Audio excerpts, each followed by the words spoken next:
Muy buenas noches. Buenas noches a todos los que nos siguen a través de las redes. Para mí nuevamente es un gran honor poder estar y seguirles a través, de este nuevo curso en su segunda versión denominado Actualización de las técnicas y herramientas de intervención en trabajo social. Hoy día estamos y vamos a tener la presencia de una colega nuestra, trabajadora social.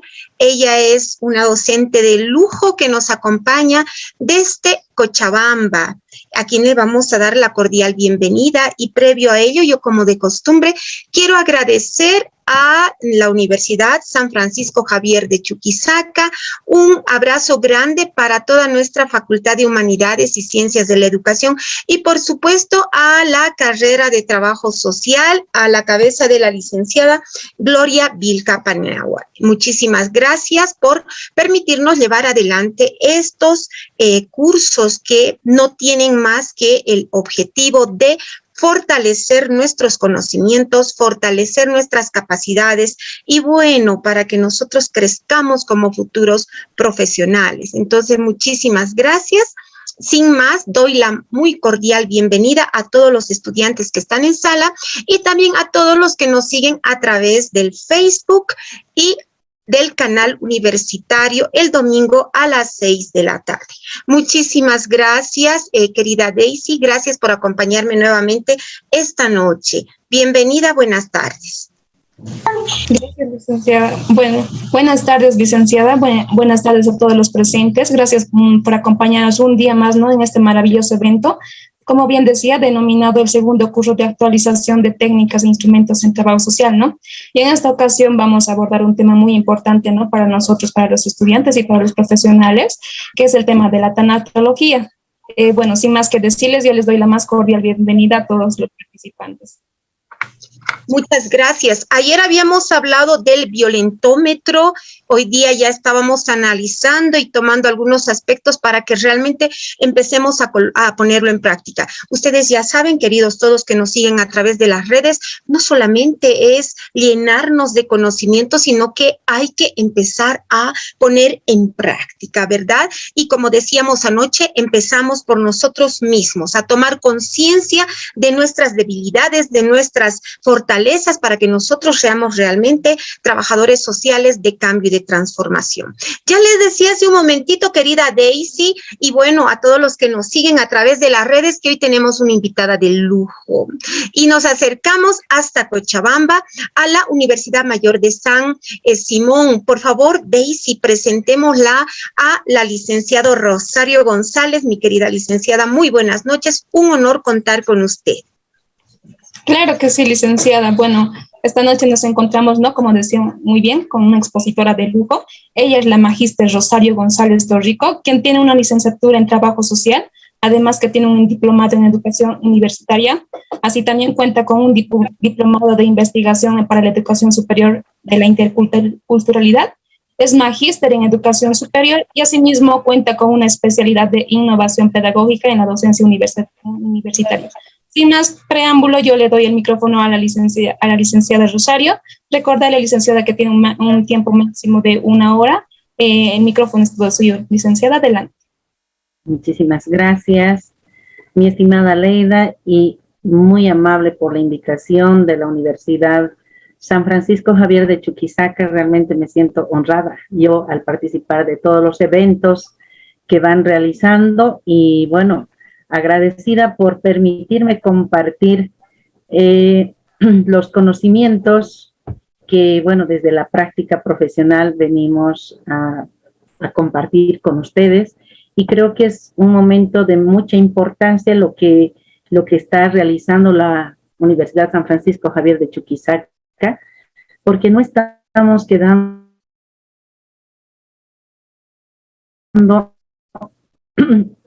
en la teoría. Entonces veo como muy importante el tema de la actualización y ver cómo desde las distintas nacionales vamos engranando esa teoría a la práctica. Yo estoy muy gustosa de que me hayas invitado con este tema que muy poco se aborda, Leida. Es más, muchos ignoramos de lo que es la tanatología y qué es tan importante trabajar. Y bueno, que como les digo, en Bolivia son muy pocos los profesionales que abordamos como tal esta temática. Todo lo que ustedes van a ir viendo en el desarrollo de la exposición tiene que ver mucho con una postura muy personal desde la vivencia profesional que yo he tenido, porque, bueno, yo he sido invitada por una razón. Casualmente nos ponemos a hablar con Aleida y ahí sale justamente la experiencia profesional que tengo en el área de la salud. Yo he sido trabajadora social por más de 10 años de trabajo en la Caja Nacional de Salud. He estado en el Instituto Oncológico Nacional de la Caja Petrolera. He estado en el Instituto Gastroenterológico Boliviano-Japonés, un hospital de referencia a nivel latinoamericano. He estado en varios hospitales apoyando también a las colegas. Entonces, para mí era muy importante abordar esta temática y justo sale de una conversación casual, abordar esta temática de gran importancia. Y como les digo, muy poco se habla porque tal vez no sabemos, tal vez hacemos, pero no entendemos desde lo que es el mismo concepto de la tanatología. Al margen de traer la experiencia, también voy a hablar con el corazón porque traigo la experiencia vivida del tema de la tanatología. Entonces, estoy mezclando en este momento experiencias profesionales que no las hemos adquirido en la universidad. Nadie nos habla, pero también tiene que relacionarse bastante con un tema que personalmente lo estoy viviendo. Y creo que la pandemia nos ha traído demasiado dolor y, bueno, nadie nos ha enseñado a lidiar con el dolor.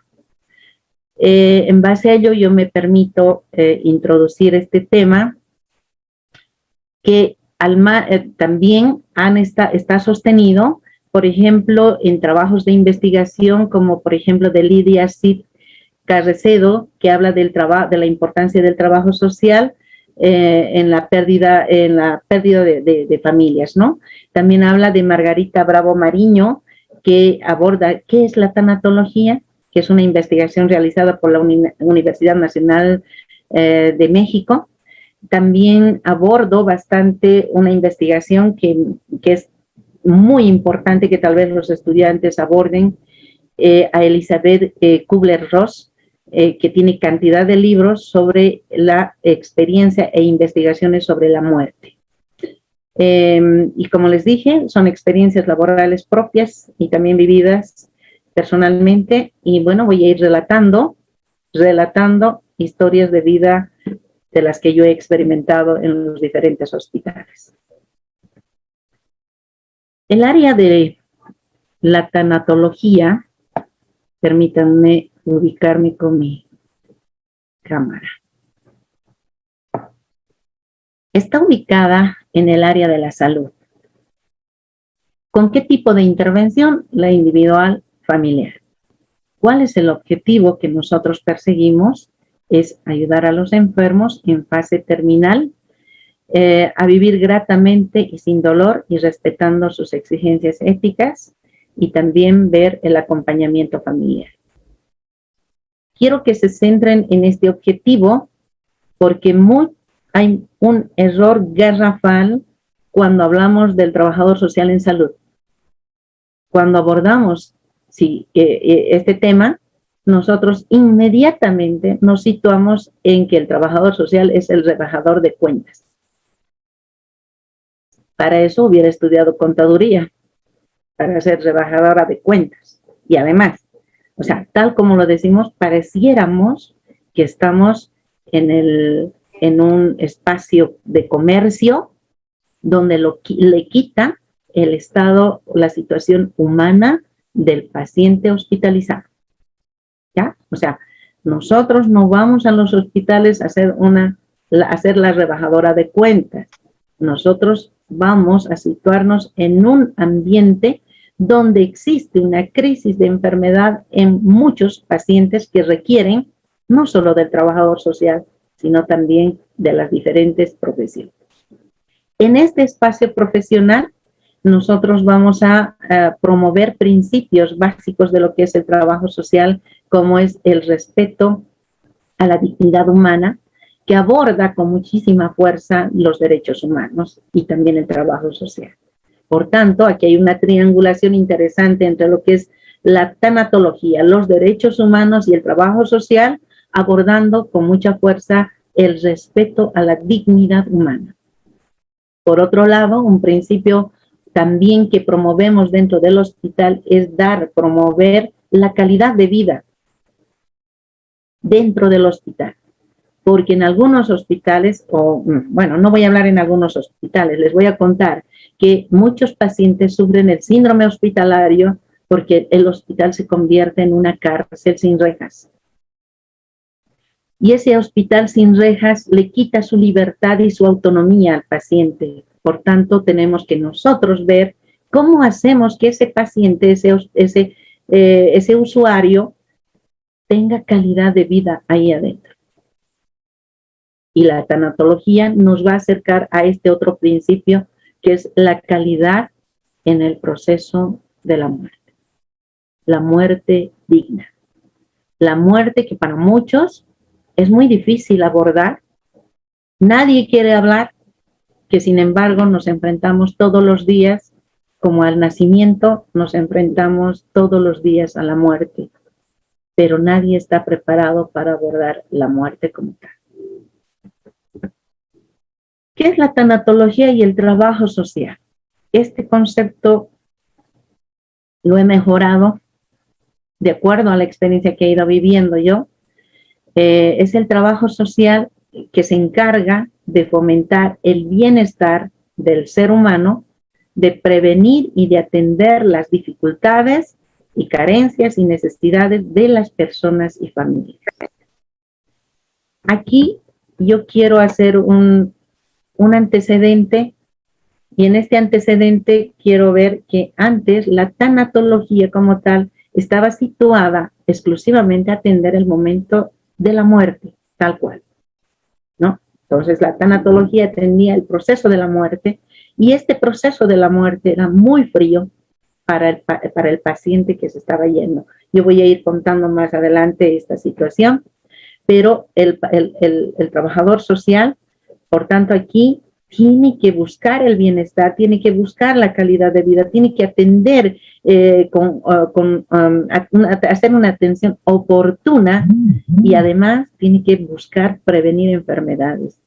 ¿En qué sentido la prevención? Por ejemplo, si un paciente llega con alcoholismo, solo ejemplo, al hospital, este paciente tiene una tendencia de que los hijos tengan que venir también con otros problemas de alcoholismo. Por tanto, nosotros tenemos que trabajar ya la prevención desde donde estamos, en el hospital, ¿no? Bienestar en salud, ¿qué implica?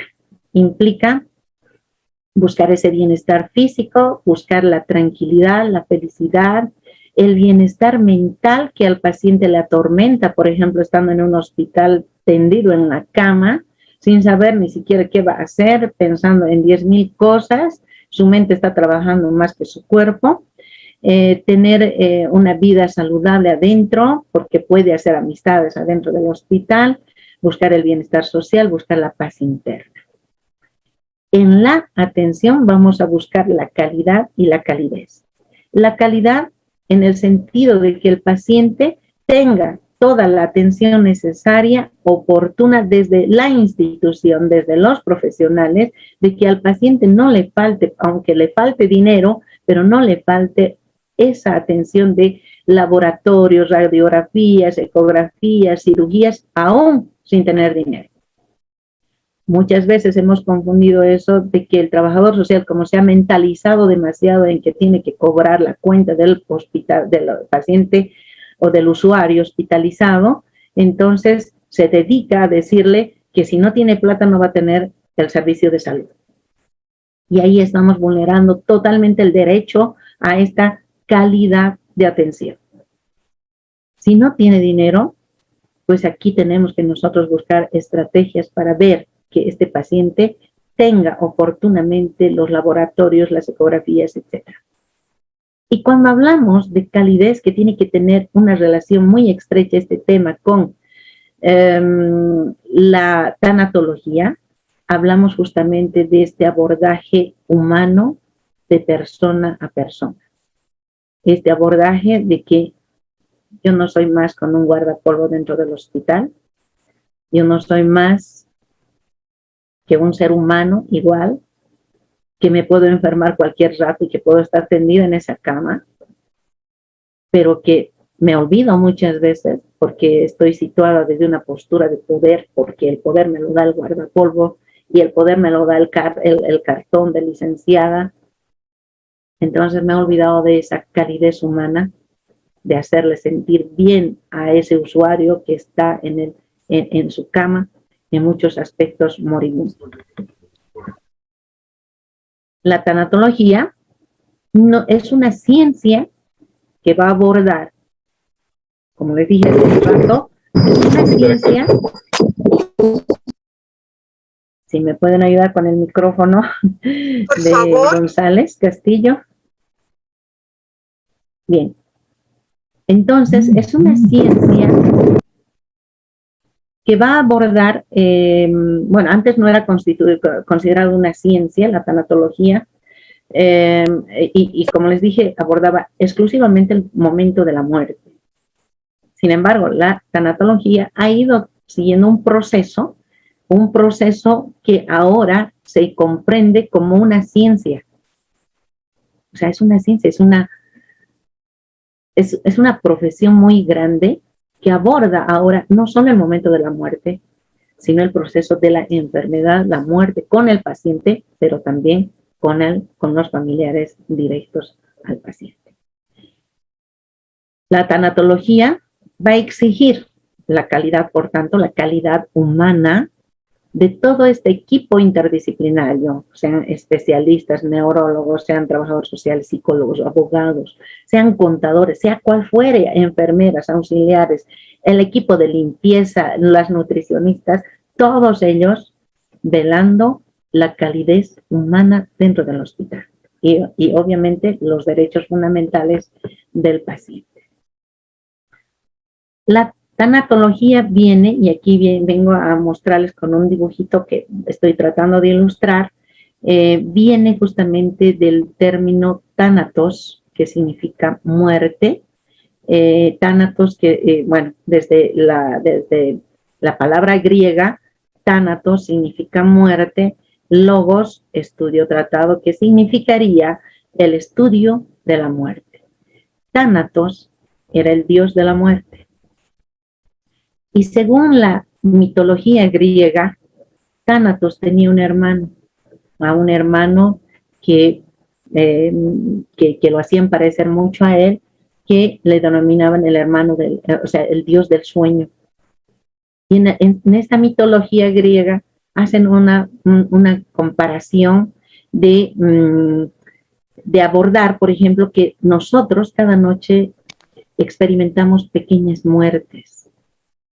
Porque muchas veces dormimos tan fuerte que no nos damos cuenta de cuán fuerte estamos durmiendo y pueden entrarse a nuestra casa y pueden estar en nuestra casa, pueden sacarnos fotografías, podemos estar dormidos pelados y no nos damos cuenta. Son pequeñas muertes, según la mitología griega que experimentamos, porque tanto Thanatos y su hermano, que tenía otro denominativo griego,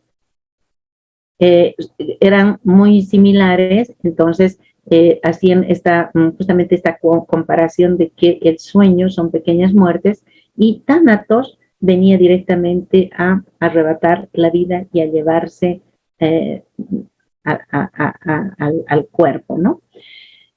Y aquí pongo también en una comparación la vida. La vida es blanco y negro. La vida es compleja. No solamente hay vida, hay felicidad, sino también hay muerte y hay tristeza. No podemos eternamente vivir o eternamente estar muertos. Hay una complementariedad entre lo que es la vida y la muerte, y así como disfrutamos la vida, así también debemos prepararnos para poder asimilar la muerte cuando nos toca asimilarla. Y aquí pongo cómo ha ido desarrollando, por ejemplo, la tanatología, su evolución, porque la persona, el usuario, moría abandonado en la cama de un hospital, a quien no le dejaban ingresar a las familias a acompañar. En realidad no había esa cultura de acompañamiento.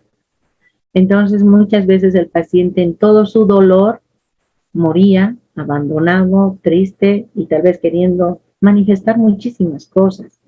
El personal médico tenemos que pedir hasta ahora que por favor seamos más sensibles y que podamos atender a los usuarios, a los pacientes, pero no atenderlos solo físicamente, sino saberlos escuchar.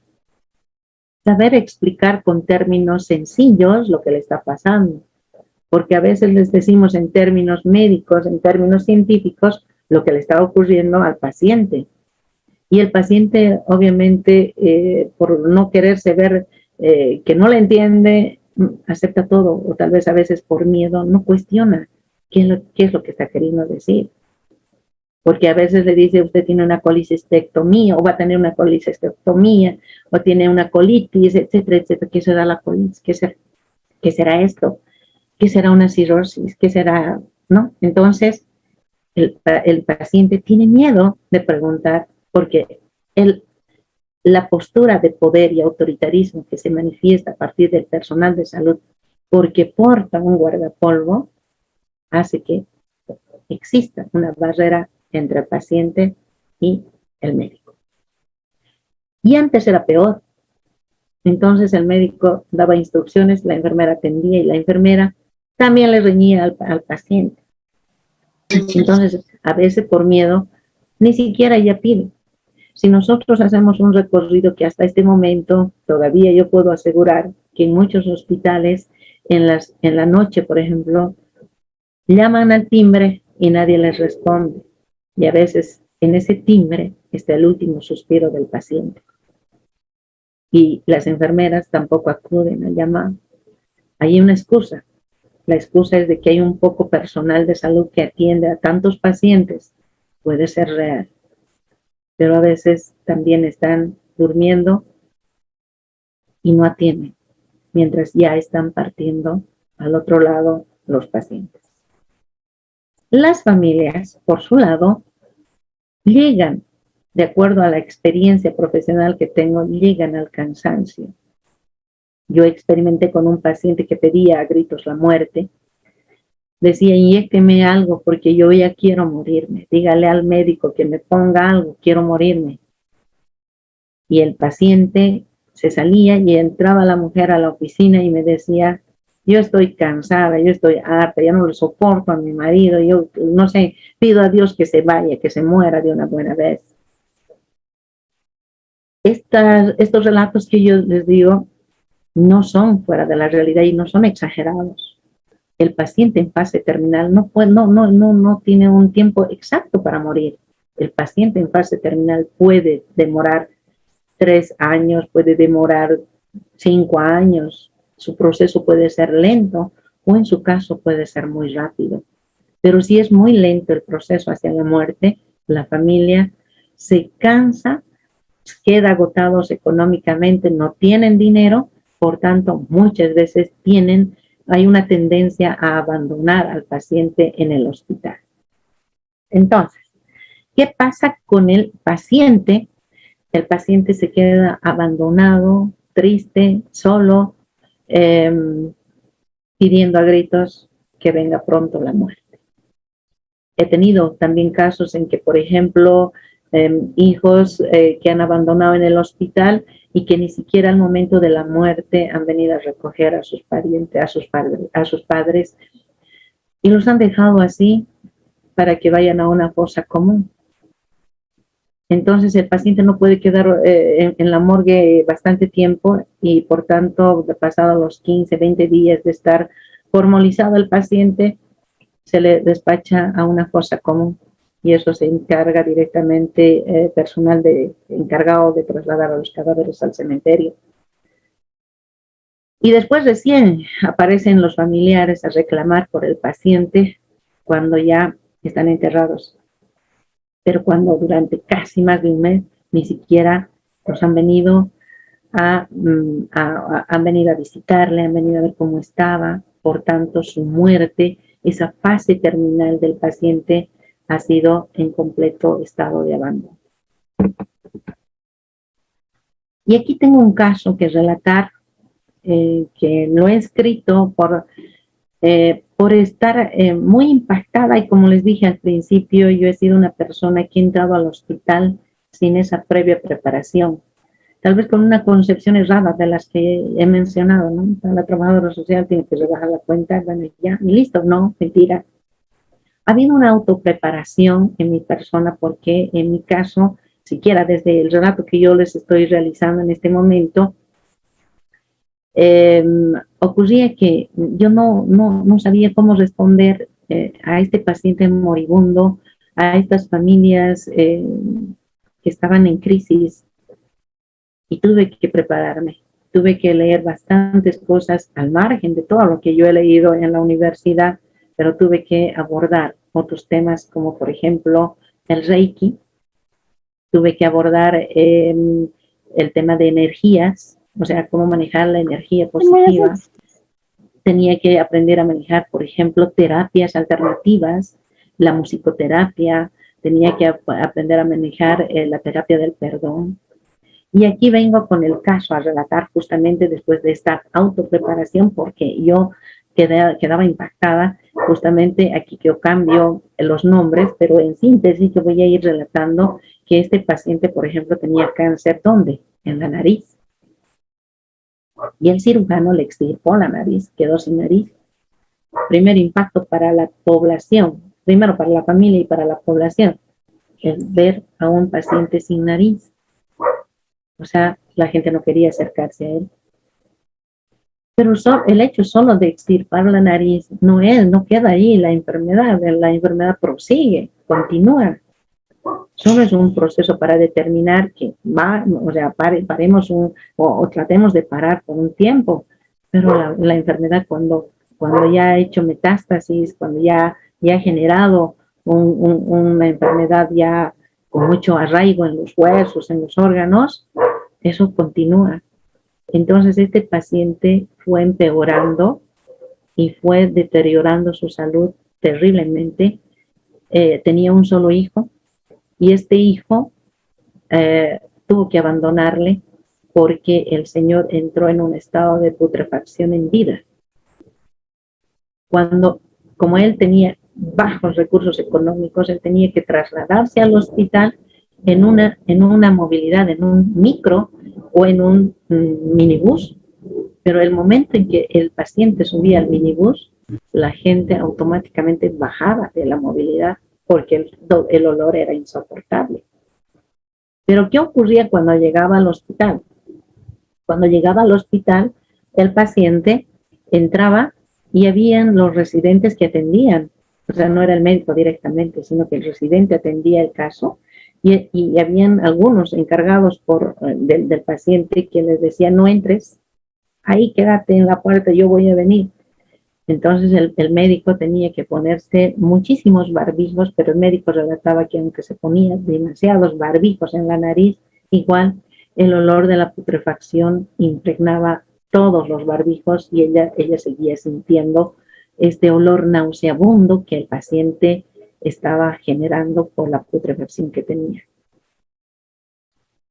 Entonces, aquí vemos con clara evidencia todo lo que yo estoy relatando, cómo el médico no quiere atender, cómo la familia, el único hijo en este caso, abandonó, y cómo este señor falleció en completo estado de abandono, ni siquiera para poder decir gracias, me voy de esta vida, o te perdono, perdóname, pero el paciente falleció completamente abandonado. ¿Cuántos casos de estos podemos ver en los hospitales? porque el tema del cáncer ha avanzado con tanta rigurosidad en la sociedad en general. ¿Y cuántos tenemos en esta situación? Viviendo completos estados de abandono, viviendo en la completa indigencia, soportando tremendos dolores porque no tienen recursos económicos. De acuerdo a Elizabeth Kubler-Ross, tenemos la nueva definición de tanatología. Contemplando esta historia que yo les digo, esta psiquiatra Elizabeth Kubler, que para mí, yo soy una admiradora de ella, esta fue la que dio muchos pasos, muchísimos pasos para poder entender cómo debemos llegar a ese momento de la muerte. Y aquí, por ejemplo, ella dice que debemos desarrollar holísticamente las potencialidades del ser humano para enfrentar con éxito, pero gratificantemente, esta tarea de contrarrestar los efectos destructivos de la cultura de la muerte. Y además, ¿no? Debemos desarrollar holísticamente, o sea, agotar, apoyarnos en todas las herramientas posibles. Ahora, esta fase terminal, por tanto, no se tiene que hacer, dice, tenemos que vivir, enfrentar el dolor, pero desde lo que el paciente concibe que es apropiado, desde lo que el paciente nos da la autorización de hacer, ¿no? Entonces aquí ya entra, por ejemplo, entra a jugar fuertemente un tema espiritual. Y quiero que diferenciemos mucho el tema de la espiritualidad con el tema de la religiosidad. No es lo mismo. La espiritualidad nos va a llevar a una introspección del encuentro con nosotros mismos, conmigo mismo. Miren, creo que tuve un error en la diapositiva. Sin embargo, voy a continuar con esto. Tenemos que diferenciar, por ejemplo, no sé si me permiten cambiar la diapositiva, pero porque, bueno, este es el borrador, me equivoqué. Bueno, vamos a ver qué pasa con el momento de la muerte. Bueno, antes de entrar a la muerte, vamos a ver que el paciente tiene tres momentos que tenemos que diferenciar. Un momento en que le dice el médico, usted es un paciente que se va a morir, está en fase terminal. ¿Ya? Hay otro paciente, otra característica, que va a decirle, o sea, el paciente que está diagnosticado con enfermedad terminal, no tiene un tiempo todavía, no sabemos qué tiempo va a vivir. Aquel que ya entra en un estado a ver, ¿cómo les puedo decir? Del paciente que ya ha avanzado su enfermedad, ahí ya tenemos un paciente terminal con un diagnóstico de 2 a 3 meses. Y el paciente que está moribundo, está ¿cómo se dice?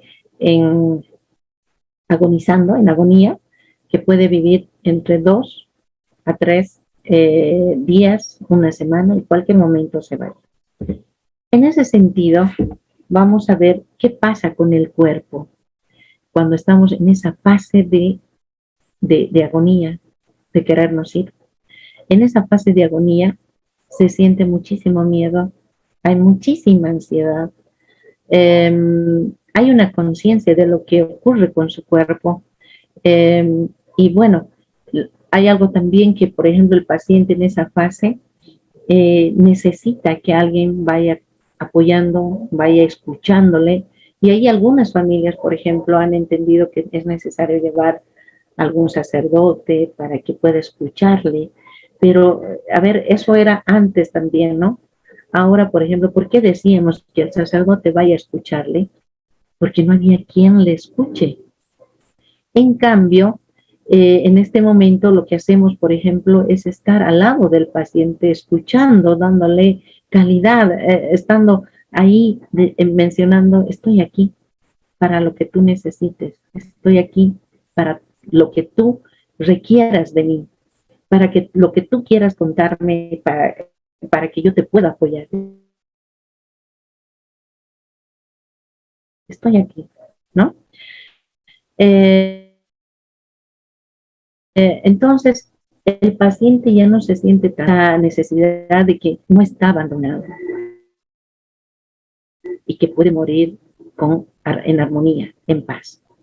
Cuando ocurre el deceso del paciente, entramos en este otro momento. Nosotros tenemos 7 tipos de cuerpo, pero solamente vamos a abordar 2 tipos de cuerpo, el cuerpo físico y el cuerpo etéreo. Ese cuerpo etéreo que es esa energía que a nosotros nos rodea y que nosotros no le damos importancia, y ese cuerpo está viéndonos en ese momento del desprendimiento del cuerpo humano, y que, bueno, toda la vida nos ha acompañado, siempre hemos estado juntos, y que obviamente cuando se desprende es como si hubiera dejado una bolsa, como si hubiera dejado un recipiente, y el cuerpo etéreo se convierte en una energía que nos mira para poderse despedir. De acuerdo a algunos experimentos que van mencionando las autores que yo había mencionado al inicio, mencionan que este cuerpo, si en el físico tuvo una amputación, tuvo ceguera, cuando se separa este cuerpo físico del cuerpo etéreo, este cuerpo etéreo está completo, puede ver, puede tener los miembros completos, o sea, no está amputado, nada de eso. Y aquí entramos a hacer otras terapias también antes de la muerte, por ejemplo, el hecho de entrar con la terapia del perdón y del amor, la terapia del perdón, que es muy importante. El perdonar es un signo de amor incondicional y que necesita con muchísima urgencia el paciente, porque muchas veces no pueden morir solo por el hecho de que no existe ese perdón en el usuario. Hemos acompañado fases terminales sin estar preparados, y aunque podríamos en algún momento confundir que el psicólogo debería ser, no. A veces todos nosotros hacemos tanatología aunque no hayamos estudiado. Entonces, en este caso, por ejemplo, nosotros hemos acompañado a una paciente que estaba casi 2 meses en terapia intensiva y que no podía morir. Y la mamá pedía a Dios. Yo tenía un cuadrito en mi oficina de Jesús agarrando a un paciente, y la mamá venía y gritaba y suplicaba y le decía: ¿hasta cuándo, Señor, le vas a tener así a mi hija? Y decía, bueno, o sea, le gritaba al cuadro. Entonces, ahí nosotros empezamos a aplicar, bueno, en mi caso yo empecé a aplicar esta terapia del perdón. Llegaron los hermanos y les permití ingresar a terapia intensiva, porque, bueno, gracias a Dios tuve esta oportunidad de autorizar ingresos a terapia o ingresos a sala. Entonces, en esos momentos yo tuve la oportunidad de explicarle a la mamá que, por ejemplo, tenía que trabajar con esta terapia del perdón, de entrar a decirle a su hija sin llorar, tratando de resistir el llanto y la amargura que uno siente en esos momentos, y de decirle cuánto le amaba, cuánto le quería. Aunque la paciente no le escuche, no responda, pero aquí el cerebro sigue funcionando y ese cerebro está escuchando. Y cuán importante decirle a un paciente moribundo, a un paciente que se está marchando, decirle que lo ama, que lo quiere y que perdona todo lo que como ser humano podíamos habernos equivocado. Tanto el paciente como la otra persona que está enfrentando ese momento tan duro. Entonces, con esta práctica, por ejemplo, la mamá hizo esta práctica y en alternancia entraron los hermanos, entró el otro hermano y entró la otra hermana, hicieron lo mismo sin llorar, o sea, diciéndole que le amaban demasiado. Después de haber hecho esta práctica, la paciente falleció. Pero esta expresión de amor, ¿quién nos ha enseñado en la universidad?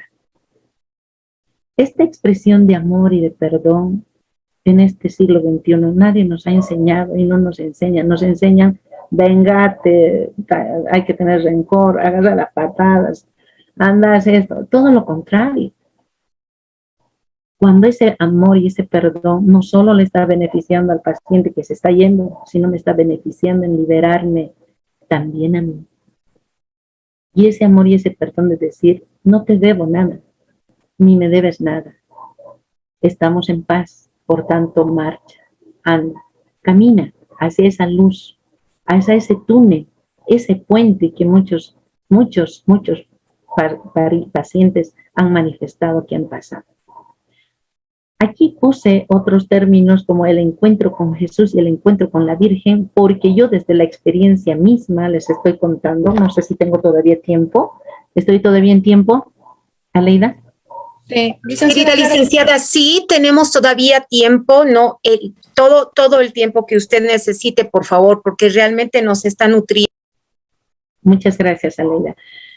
Entonces, yo puse el encuentro con Jesús y el encuentro con la Virgen María porque estos son casos que a mí me han estremecido.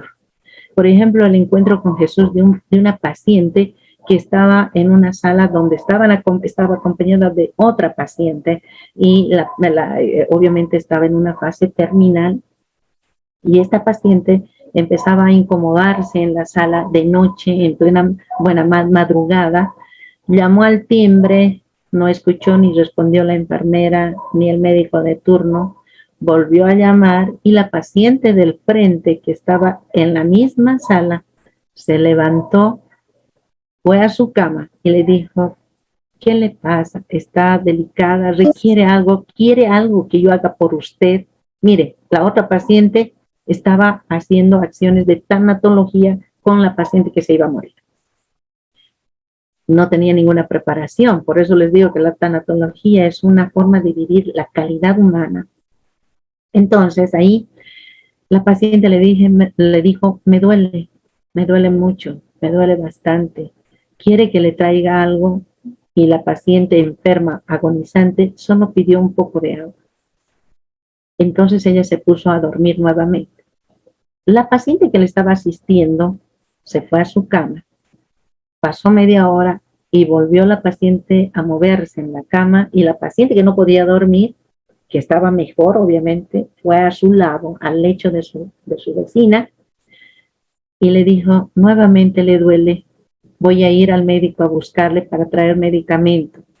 Entonces la señora le dijo, no, ya no me duele, ya dejó de dolerme. Vino Jesús de la misericordia, así tal cual lo miran en el cuadro, para los creyentes y los no creyentes. Vino Jesús, dice la paciente, y vino a recogerme, y él me dijo que no voy a sufrir más, y ya no me duele nada. No diga eso, le dice la otra paciente, no diga eso, no puede hablar así, ¿cómo va a decir que se va a morir? Tal vez está ansiosa, déjeme ir por el médico. No, no vaya, por favor, le dice la otra paciente. Y le dice, hoy me voy a ir, y me voy a ir al amanecer con mi vecina. Yo quiero describir un poco la sala del hospital, sala con 6 camas. Ella, la paciente que se iba a morir al medio, a la izquierda y a la derecha otros pacientes, y la paciente que le atendía al frente, justo al frente de su cama. Entonces ella le estaba asistiendo. Le dice, me voy a ir con mi vecina. La paciente estaba impactada, la que le estaba atendiendo, y le dice, ya, bueno, descanse, por favor, descanse, no se preocupe, ¿no? Retorna a la cama, pasa una hora, la paciente queda dormida, entran las enfermeras más o menos a las 5 de la mañana, primera cama, paciente fallecida. Segunda cama, paciente fallecida. Por tanto, el relato de esta paciente que estaba inquieta no era falso. La vecina no era la vecina de su casa, era la vecina del hospital que estaba al lado de ella. Y que Jesús vino a decirle que ya no iba a tener dolor. El encuentro con la Virgen de otro paciente que entra, y les cuento esto porque directamente comentaron, inmediatamente por el impacto, me buscaron, me hicieron llamar para comentarme sobre estos acontecimientos en el hospital, ¿no? Entonces, el encuentro con la Virgen fue de un paciente en terapia intensiva que se estaba muriendo, que se estabilizó y que en un momento pidió a la mamá que entre para despedirse, porque él sabía que se iba a morir. Pero ¿por qué sabía que se iba a morir? Cuando la mamá estaba pensando, estás mejorando, estás bien, ¿por qué dice que te vas a morir si has mejorado? Pero el paciente le dijo, mamá, me voy a ir, pero quiero encargarte, quiero que les traigas a mis hermanos porque voy a encargar a todos. La mamá le llevó a todos los hermanos y a todos los hermanos les dijo, tú te encargas de esto, tú te encargas de esto, a todos les encargó de algo y a la mamá le encargó hasta del perrito que tenía el paciente. Vas a cuidar de mi perro. La mamá pensó que solo estaba hablando y el paciente, después de toda esta despedida, le dijo, vino una señora de un vestido blanco brillante y me vino a decir que me voy a ir con ella. Entonces, pasó un par de horas y el paciente falleció.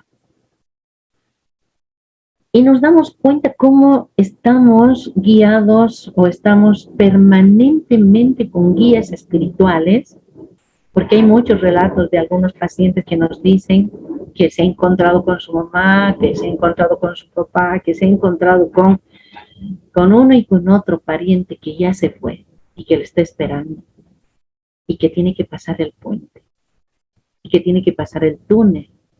Y muchos pacientes, por ejemplo, no quieren morir, no quieren irse porque tienen miedo a pasar ese túnel oscuro, que también el niño que va a nacer pasa por el túnel oscuro. Y ese túnel oscuro, bueno, es o la barriguita o es la vagina de la mamá.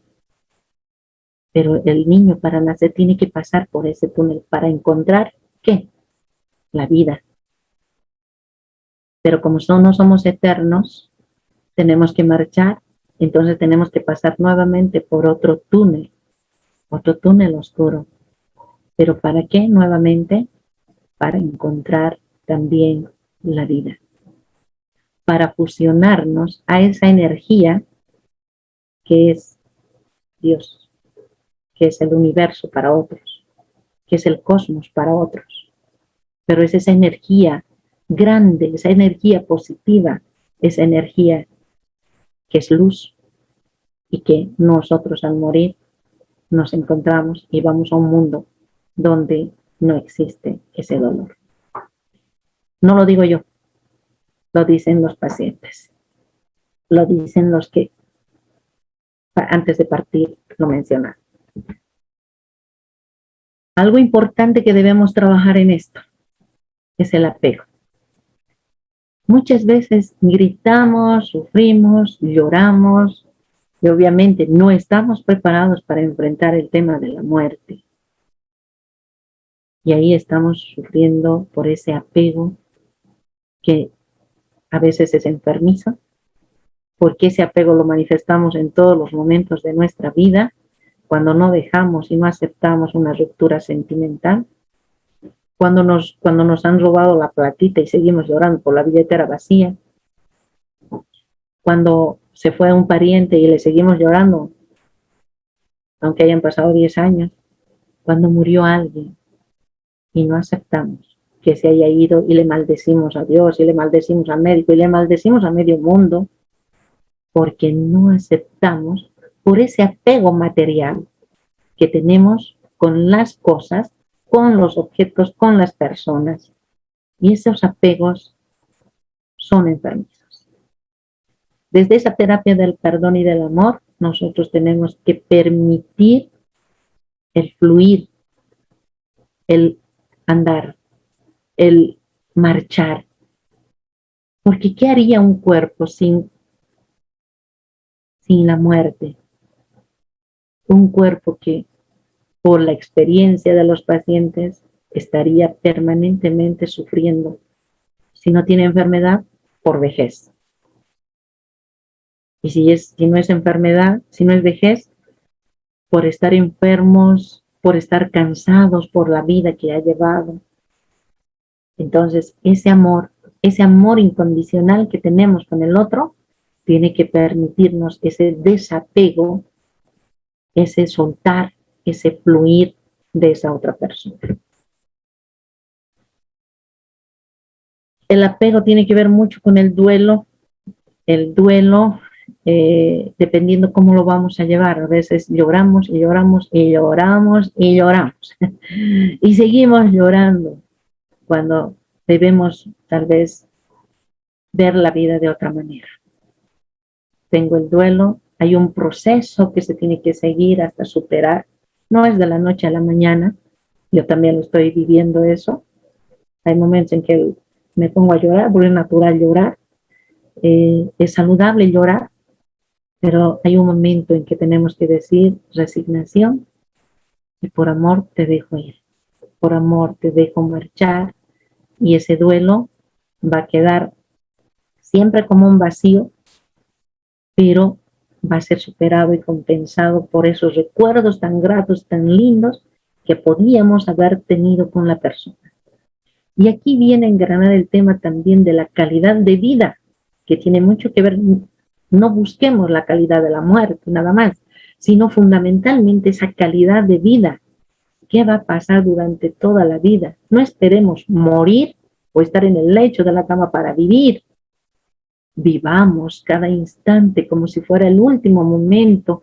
Vivamos compartiendo, dando armonía, respetándonos. Y aunque a mí no me den respeto, no me interesa. Yo he pasado una fase muy distinta donde yo me doy respeto. Y a mí no me interesa si me digan lo que me digan. Yo me doy respeto, me amo, me quiero, me autovaloro.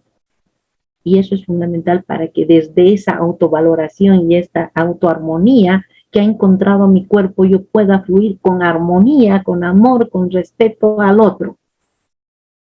Entonces, cuando llegue el momento de la muerte, es una despedida con amor, porque ya cumplí en el ciclo de la vida. Porque ya cumplí, brindándonos esa comprensión. Y aunque no somos perfectos, habrán momentos de problemas, pero ya eso nos va a ayudar a mejorar el haber vivido con calidad. En todo esto, algo importante también que quiero mencionar es que aquí también tiene que ver, me equivoqué, lo siento, mil disculpas, me equivoqué de diapositiva, este es mi borrador de anoche. Bueno, algo importante que quiero resaltar en esto es el tema de la resiliencia. Cuánto me caigo y cuánto estoy dispuesta a levantarme de esa caída. Si sufro, ¿cuánto tiempo voy a sufrir? Por el amor, por la plata, por la casa, no sé. Si sufro, ¿cuánto tiempo me permito sufrir? ¿Y hasta cuándo voy a estar tendida en el suelo? Tal vez fundida en mi dolor, en mi tristeza, en mi pena. ¿Y cuánto estoy dispuesta a levantarme? Muchas veces la caída dura mucho tiempo. Pero para otras personas resilientes, esa capacidad de levantarse dura pronto. Y ese hecho no significa que le has olvidado a tu pariente. Significa que has entendido que la muerte es una parte más de la vida y es una parte también que se debe vivir con amor. Por todo esto,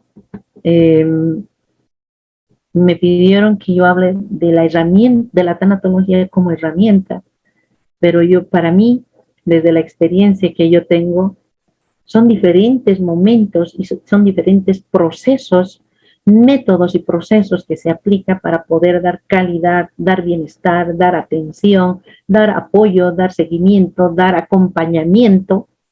Por tanto, para mí, la tanatología como ciencia humanista, para mí sería una metodología que el trabajo social tendría que aprovechar, además, para hacernos a nosotros sensibles y fundamentalmente humanos.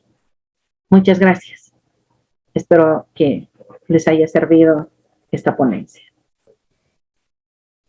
Excelente ponencia, mi querida licenciada. Ya le digo,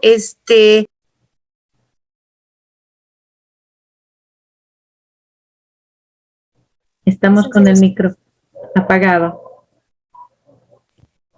Ahora sí, mil disculpas, estoy con otro nombre porque ahí tuve un problemas con bueno, con el computador, pero acá estamos. Y le decía, licenciada, muchísimas gracias.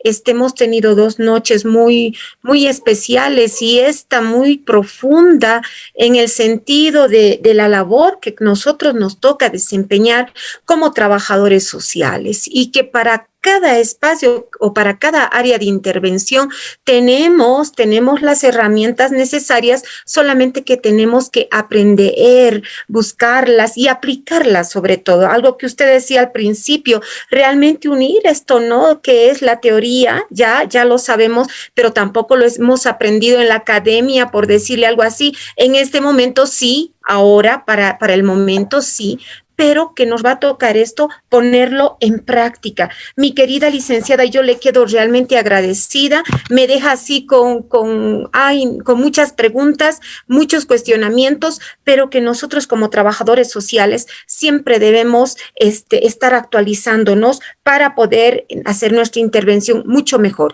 pero sobre todo orientado, algo que usted decía, ¿no? A mejorar la calidad de vida de las personas, ¿no? Nosotros, querida licenciada, ¿cómo podemos, cuán difícil es nuestra intervención en esto que usted hablaba no hace mucho en los procesos de duelo?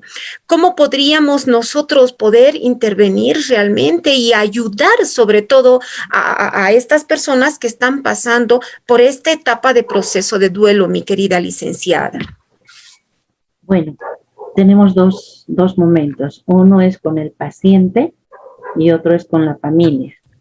Y el proceso de duelo no es el momento exactamente de la muerte. El proceso de duelo viene desde el momento en que el paciente se entera de que se va a morir. Se va a morir con un tema de cáncer o cualquier diagnóstico que le da, pero el médico muchas veces es muy frío y le dice, mira, tienes cáncer y ni modo, te vas a morir. Y de acuerdo a la experiencia que yo tengo, siquiera vi que también los psicólogos son así de fríos.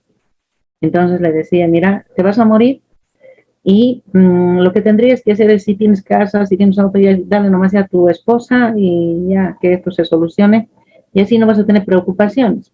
Pues como te vas a morir, entonces todo situado, digamos, en lo material y además desde una frialdad humana, ¿no? Entonces, ¿nosotros qué hacemos ahí?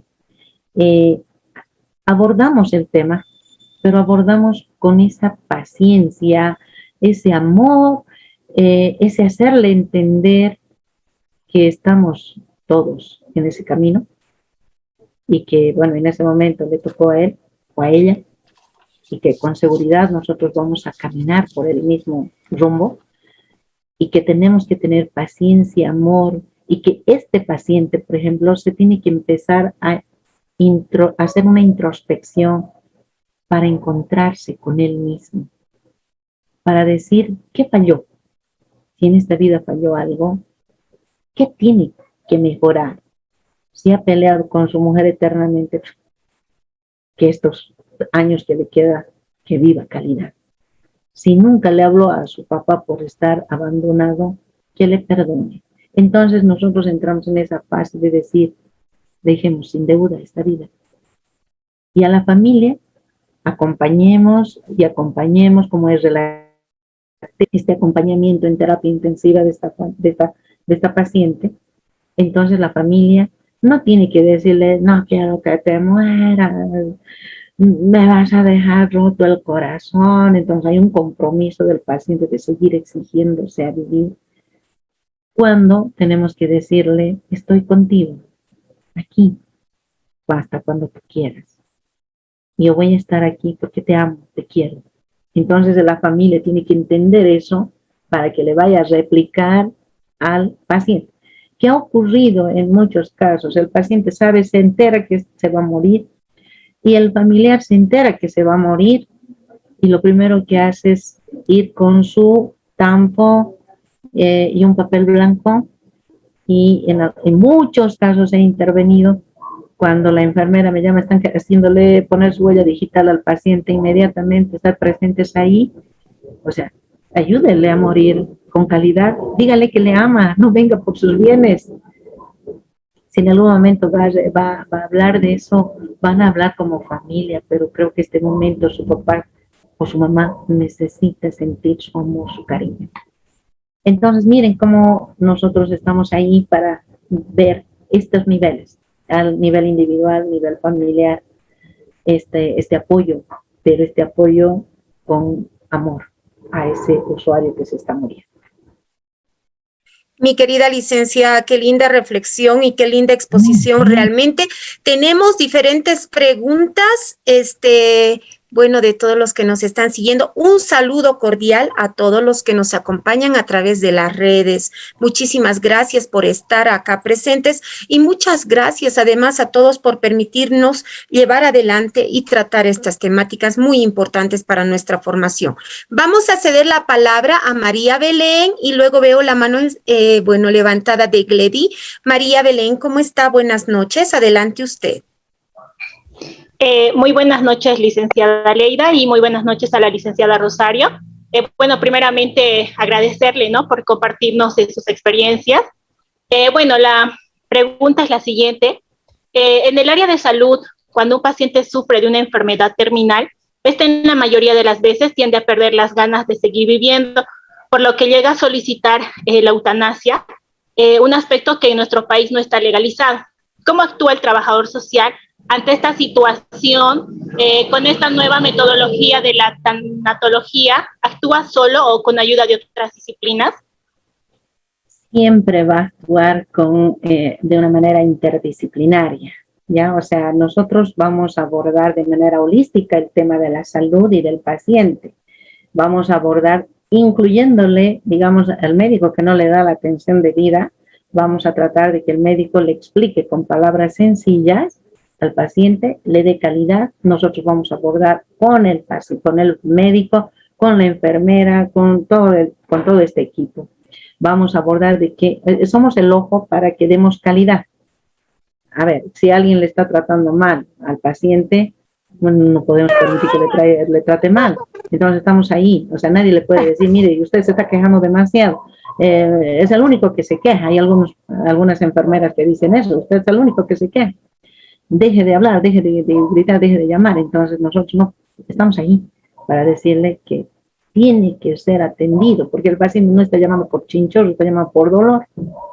Estamos dando ahí calidad y calidez.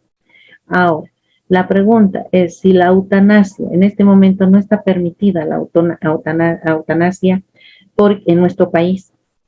En otros países sí. Y es la decisión del paciente que quiere morirse. Pero cuando llega a esa decisión el paciente de que quiere partir ya, quiere que le maten, o sea, en otro término, no quiere sufrir por su enfermedad, pero esa enfermedad no está yendo acompañada de esa familia, de ese personal médico, porque si estaría yendo esa enfermedad acompañada del personal médico que le da calidad y está acompañado de la familia, seguramente que lo va a pensar dos veces si pide o no esta eutanasia. Entonces, ahí para nosotros ya es una llamada de atención, si está pidiendo, hay algo que está pasando en la familia y hay algo que está pasando en el hospital, por lo cual el paciente está en esa crisis. Hay que abordar haciendo una investigación para ver qué es lo que está fallando. Entonces, cuando uno quiere irse de la casa, cuando uno quiere marcharse lejos, cuando uno quiere morirse, no es porque así nada más, hay algo detrás que nosotros estamos en la obligación de investigar desde la intervención familiar.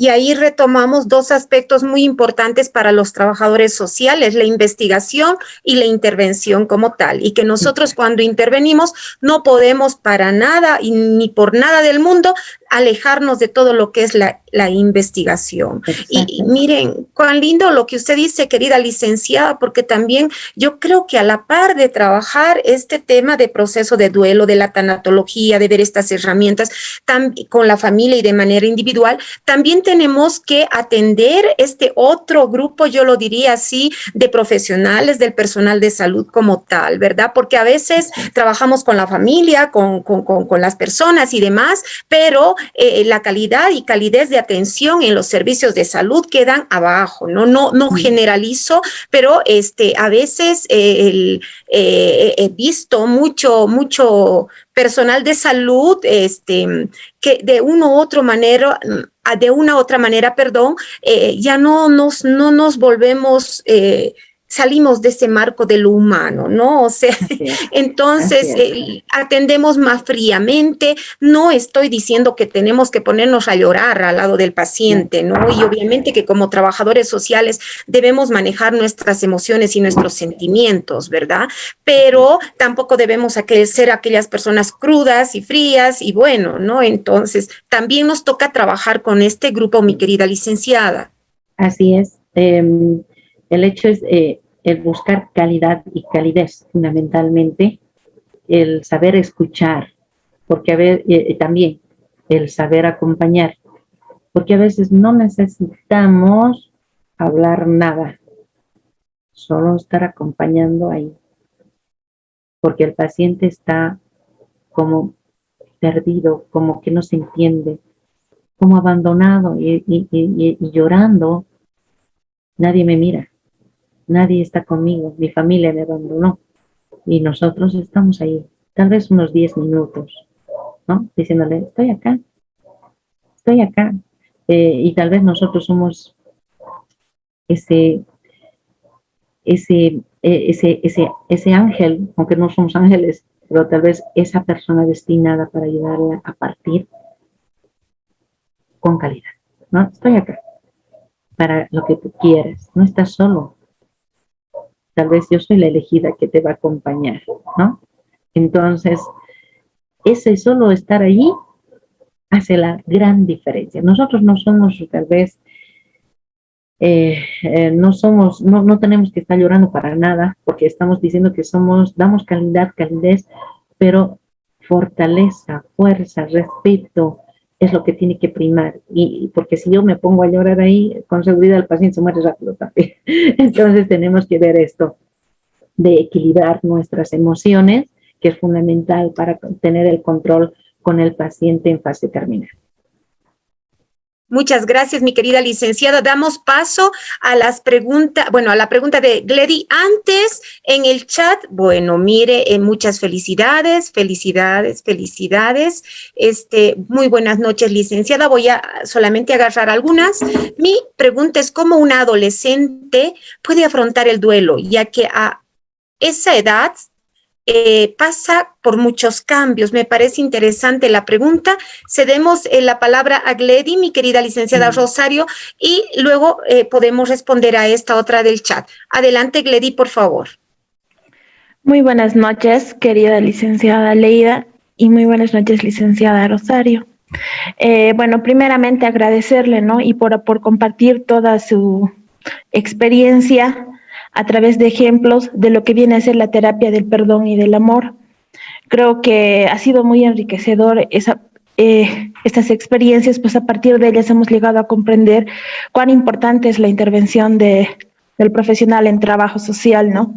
Y a partir de lo mismo quería preguntarle, al ser profesionales en trabajo social, al tener que realizar este tipo de intervenciones, también como profesionales necesitamos algún tipo de apoyo o algún tipo de fortalecimiento para también nosotros no caer en esta depresión o en esa tristeza para poder conllevar a los pacientes o a los usuarios. Así es. A ver, es muy bueno, es muy interesante y muy importante la pregunta que tú haces, Gledy, porque somos seres humanos y somos seres humanos vulnerables, que por ejemplo cuando yo trabajé por más de 4 años o 5 años en el oncológico, yo salí traumada, ¿no? Que cualquier rato me quedo sin seno, sin piernas, sin cara, sin nariz, sin brazo. Entonces para mí todo estaba en estado de alerta porque yo no tenía el soporte psicológico para descargar esta parte, ¿no? Esto que yo estaba observando, que yo estaba atendiendo, que para mí era traumatizante, por ejemplo, de que entren con brazo y salgan sin brazo del quirófano, o entren con nariz y salgan sin nariz, o entren con cara y salgan sin cara. Entonces, era muy traumático y obviamente como personal de salud, ¿por qué se vuelve el médico frío? Porque todos los días corta piernas, hace cirugías y se ha acostumbrado a ver sangre, por tanto, no le duele mucho, ¿no? No le duele mucho cuando alguien está desangrándose ahí, que soporte un poquito más, ya le vamos a operar. Entonces, nosotros necesitamos descargar toda esta energía en una especie de terapia profesional entre nosotros mismos, ¿no? O sea, ¿qué nos pasa? Entonces esto es así, pero no debería ser así. Entonces un desahogo que puede ser terapia de grupo profesional que está atendiendo, pero también puedes descargar con terapias alternativas. Por ejemplo, tenía yo una colega que ella decía, todo lo que yo recibo, porque todo lo que recibimos, jóvenes estudiantes, no es saludable. Vienen mujeres a quejarse por golpes, por violencia, por violaciones, hombres maltratadores, muertes, todo lo que vemos, todo lo que vamos a atender son actos de violencia, actos de crisis que vive la persona y que nosotros no los cargamos. Entonces, esta colega, por ejemplo, decía, como otra terapia, decía, vamos a ir al césped, nos sacamos los calzados y vamos a hacer estas terapias alternativas de descargar esta energía negativa que tenemos de los usuarios y vamos a pedir que la energía del universo, del cosmos, se descargue en la Tierra. ¿No? O sea, esta energía se descargue en la Tierra para que nosotros nuevamente recarguemos como las pilas, nuevamente energía para seguir adelante, ¿no? Entonces, esto es, son varias terapias que podríamos utilizar para descargar, pero sí es necesario descargar. Y esto te digo, no solo con el paciente, con el trabajador social de salud, sino que también con todos los trabajadores sociales que atienden niños violados, mujeres violentadas, mujeres muertas, con todos. Entonces nosotros necesitamos descargar toda esta negatividad que entra en nuestra mente para poder seguir trabajando con objetividad, con amor y con pasión a nuestro trabajo. Muchísimas gracias, mi querida licenciada. Hubo un previo, por favor, a todos los que están llenando el formulario, hay un pequeño error, entonces se les va a pasar nuevamente al finalizar la reunión. Está bien, muchas gracias. Tenemos a Tairi, Andrea. Andrea, ¿cómo está usted? Adelante con su pregunta, por favor. Buenas noches, licenciada. Gracias. Bueno, mi pregunta es, ¿cuáles son los campos de aplicación en el proceso de duelo en la infancia, de 6 a 10 años? ¿Cómo el trabajador social puede intervenir? Gracias. A ver, el niño que tiene entre 6 a 10 años es pura emoción y puro amor. Y la muerte para este niño puede ocurrir de dos maneras. Una que no la perciba así como muerte y otra que sufra mucho por la muerte. ¿Ya? Te voy a volver a contar otra historia que también he asistido con niñas que han perdido a la madre y que hay que saber abordar y cómo abordar. O sea, al niño no le puedes decir, tu mamá se ha muerto, nunca más va a volver. Pues no. Hay que decirle, va a pasar esto, esto está ocurriendo, tu mamita va tal vez no vuelva, tal vez tu mamá está en el cielo, tal vez unos cuentos que le pueden ayudar a asimilar la partida, pero no como no así tan fuerte, tan duro. Y esa estrategia que nosotros tenemos que buscar las palabras precisas para abordar con los niños que que están sufriendo esto. Hay niños que no se dan cuenta. Hay niños que dicen, mi mamá me está viendo, se ha ido, pero me está viendo, dice. Entonces, no asimilan todavía esta partida. Pero hay niños que dicen, se fue y ahora me he quedado sola o me he quedado solo. Entonces, en esos casos donde ya asimilan la muerte con mayor fluidez, tenemos que saber utilizar las palabras precisas para no generar mayor dolor. En algunos casos, Andrea, es necesario que un psicólogo aborde este tema. Nosotros no lo hacemos todo. Ya hemos dicho que la tanatología es abordada desde un equipo interdisciplinario de salud. Entonces, nosotros tenemos que ver hasta dónde está nuestra competencia. Si yo ya no puedo, entonces tengo que buscar a la persona o al profesional que pueda ayudar a llevar este dolor con mayor precisión. En este caso, los niños son una etapa muy delicada, son personas muy delicadas, muy sensibles, y sería bueno que ese dolor sea acompañado tal vez con psicólogos. Muchísimas gracias, mi querida licenciada. Realmente valioso todo lo que nos dice esta noche y ya vamos a ir cerrando porque ahí la tenemos ya 1:25 a la licenciada. Mil disculpas, por favor, mil disculpas. Nos estamos excediendo en el tiempo. Problema. Muchas gracias. Yo quisiera dar paso a estas 2 preguntas más y ahí cerramos. ¿Está bien? Cervantes, ¿cómo está? Buenas tardes, buenas noches, perdón. Adelante. Buenas noches, licenciada. Muy interesante el temática que estamos hablando para intervenir como profesional, tanto como familiar, ¿no? Mi pregunta sería lo siguiente. Si la persona enferma lo único que pide es estar con sus hijos y no nos deja acercarnos a otra persona, pero sus hijos no quieren saber nada, ¿no? de la madre. Le hago esta pregunta desde mi experiencia, porque yo como nieta cuido a mi abuela y ella lo único que pide a gritos día y noche es estar con sus hijos, pero sus hijos no quieren saber nada de ella y ella no nos quiere cerca a nadie más que a sus hijos, ¿no? Pero ellos se desentendieron totalmente. ¿De qué forma podríamos ayudar nosotras como trabajadoras sociales o como familia igual a esa persona enferma? ¿Qué pasos podríamos tomar? Sí. Eso sería. Bien. A ver, Sergia, un poquito más si me pones en contexto. ¿Hubo algún problema, digamos, entre lo que es la familia, la mamá, si está en fase terminal, y los hijos? ¿Hubo alguna ruptura?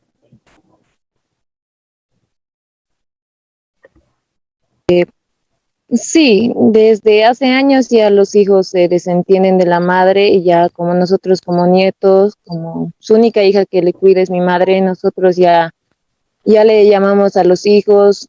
Antes de que se ponga más enferma, ella puso una demanda a que quería que sus hijos estén cerca de ella, pero sus hijos no lo toman en cuenta. Creo que a sus hijos no les importa. ¿Y de qué forma nos podemos ayudar ahora a esa persona? Yes. Porque ella se encuentra muy enferma. Bien. Ustedes tienen que acercarse a la señora, en este caso a la abuelita, tu mamá. Tu mamá tiene que acercarse a la abuelita y decirle a nombre de mi hermana X o a mi hermano X, cuando tu abuelita esté durmiendo, si ella todavía está consciente, duerme. En ese momento de que está durmiendo, tiene que acercarse y decirle, mamá, no sé qué, a nombre de, digamos, mi hermana mayor, mi hermano menor, y yo me acerco a pedirte perdón para que tú no sufras más. Me perdono a nombre de esta persona, ¿no? Entonces, a nombre de esa persona, de su hijo que no quiere acercarse, tu mamá tiene que hacer el trabajo de la terapia del perdón. Y a nombre de esa persona tiene que decirle que le ama mucho a tu abuelita. Entonces, de decirle que yo te quiero, o sea, yo soy tal persona, te quiero, te amo y no quiero que sufras. Entonces, cuando los hijos no quieren saber nada de los padres, Entonces, no podemos exigirles a que vengan. Pues seguramente van a venir cuando fallezca a reclamar sus bienes. Bien. Entonces, pero mientras no muera, esos hijos no van a aparecer. Y es muy doloroso ver esa ruptura entre padres e hijos. Y a veces el paciente está solo, está en vida porque está en espera de los hijos que no quieren venir. En esos casos, dos cosas, ¿no? El hijo que está presente tiene que hacer esta terapia, ¿no? Cuando tu mamá, la abuelita esté durmiendo, hay que tratar de hacer esta terapia de que lo quiere, pero no tiene que acercarse como ella, sino como el hermano que no está, como la hermana que no está.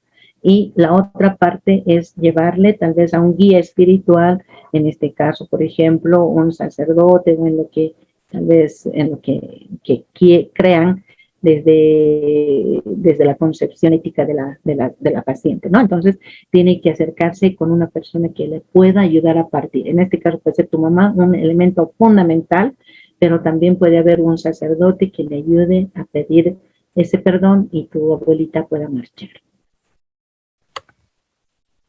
Muchísimas gracias, mi querida licenciada. Realmente, lo repito una y otra vez, el trabajo que hacemos nosotros los trabajadores sociales, y usted lo decía al principio, no se concentra simplemente en la búsqueda de recursos económicos para atender alguna necesidad, como muchas veces se nos pinta en los hospitales o en los centros de salud, sobre todo, ¿verdad? Entonces llega el paciente y trabajadora social, haga la ficha o haga qué sé yo, haga la ficha social, inmediatamente un informe y buscaremos recursos, ¿no? Y el trabajador social es aquel que empieza a buscar recursos, va a la radio, no está mal, ¿verdad? No está mal, pero creo que ya hemos pasado esa etapa y si se dan cuenta, queridos jóvenes y queridos todos que nos están siguiendo a través de las redes, cuán importante y profundo es realmente y cuán importante y profunda es realmente, lo repito por segunda vez, la labor de los trabajadores sociales.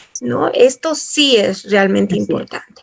Entonces, vamos a cerrar este ciclo de preguntas con Rocío. Rocío, adelante, buenas noches. ¿Cómo está usted? Muy buenas noches, licenciada Leida.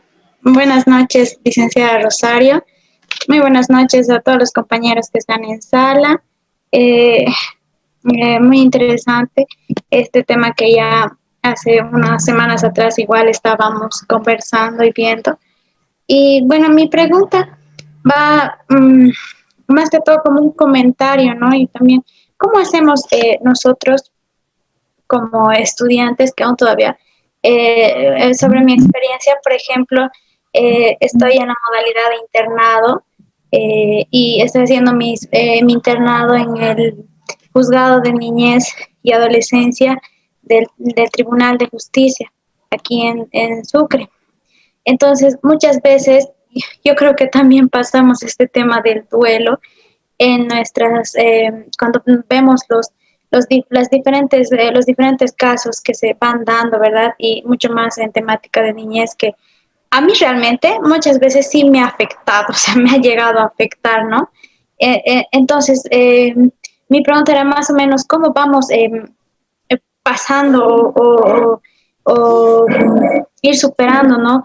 Sobrellevando estos duelos que son del oficio, ¿no? Que te llegan a afectar. ¿Cómo hacemos para que no nos afecte tanto, mucho más nosotros que recién estamos empezando a meternos en lo que es el tema laboral y todo lo que el intercambio con los usuarios y todo eso, licenciada, sería muy bueno que me podría dar algunos lineamientos.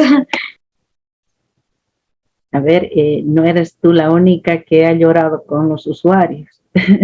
Fui también yo cuando vi que por primera vez a unos niños que perdieron a su mamá y los niños gritaban en el hospital y yo lloraba con ellos. Y yo no sabía porque yo ya era mamá y yo quería agarrarlos a los niños y tenerlos conmigo. Entonces no fue eso solo es la expresión de una calidad humana muy buena, porque a veces no debemos mezclar estos sentimientos con lo profesional, pero no dejas de ser una persona humana, o sea, una persona con sentimientos. Y el dolor te va a afectar, el dolor del otro te va a afectar. Entonces, pero algo importante tenemos que meter en la cabeza. ¿Qué es lo que tiene que entrar en la cabeza? En ese momento, ¿cómo te estás situando? ¿Como un doliente más? ¿Como un afectado más? ¿O te tienes que pasar al otro ladito de la vereda y decir, aquí están los afectados, yo no soy la afectada? Entonces yo estoy aquí para apoyar a estos afectados. Me duele, pero yo tengo que estar en este otro camino para ayudar a este afectado, porque si yo me sumo a llorar con ellos, a sufrir con ellos, entonces yo también soy la afectada que va a requerir de un profesional. En ese entonces yo tengo que marcar la diferencia. Ahora, ¿dónde estoy? ¿Soy la afectada o soy el profesional que va a atender al afectado? Entonces, cuando hagas ese discernimiento, con seguridad que vas a secar tus lágrimas, aunque te duela, y te vas a posicionar como profesional en el espacio donde estés. Muchísimas gracias, mi querida licenciada. Ya no le quitamos más tiempo. Realmente ha sido todo muy valioso, todo lo que nos ha dado. Muchísimas gracias, Rocío, y a todos los estudiantes que han participado este día con esta gran temática, tanatología. Mi querida licenciada, a nombre de la Universidad San Francisco Javier de Chuquisaca, le quedo totalmente agradecida. En esta semana ya le haremos llegar sus 2 certificados, ahí le debemos uno del encuentro de jóvenes latinoamericanos, y que claro que sí, le voy a enviar, y además de este certificado en reconocimiento a tan brillante exposición. Agradezco también a su persona, a nombre de la Facultad de Humanidades y Ciencias de la Educación, y por supuesto de la licenciada Gloria Vilca, de la carrera, coordinadora de la carrera de Trabajo Social. Mi querida licenciada, muchísimas gracias desde el alma por haber estado presente y por habernos compartido tanta riqueza desde su visión, desde su conocimiento, mi querida licenciada. Yo estoy muy agradecida por compartir con todos los estudiantes que en este momento nos acompañan en las diferentes redes, y agradecida por tu siempre predisposición de estar formando y de estar actualizando a nuestros estudiantes, que se sientan orgullosos de que nosotros somos una profesión con una calidad alta, humana, y que nosotros debemos potenciar esta humanidad para hacer humanos a los demás. Muchas gracias, mi estimada Leida, y muchísimas gracias a todos los estudiantes que se han dispuesto a organizar este evento. Gracias. Muchas gracias nuevamente a usted. Muchísimas gracias a todos los que nos están siguiendo a través de las redes. El día domingo estaremos compartiendo a través del canal universitario, volviendo a retransmitir pasado mañana, en este caso, tanatología a través del Facebook de la carrera de Trabajo Social. Y obviamente también estaremos en YouTube compartiendo esta riqueza, porque realmente cuanto más lleguemos a más estudiantes, más profesionales, a más personas, ¿verdad? Entonces podemos sí construir algo a partir de lo que nosotros estamos haciendo. Realmente les quedo agradecida al grupo de estudiantes que estuvo organizando todos estos 2 días este segundo curso de herramientas y nuevas metodologías de la intervención en trabajo social. Esta vez con 2 temáticas importantes. Anoche habíamos tratado, les decía al principio, esta nueva herramienta del violentómetro. Ahí nos dejó y nos compartió la licenciada desde México, además algunos instrumentos, además alguna documentación que yo la voy a compartir también en clases.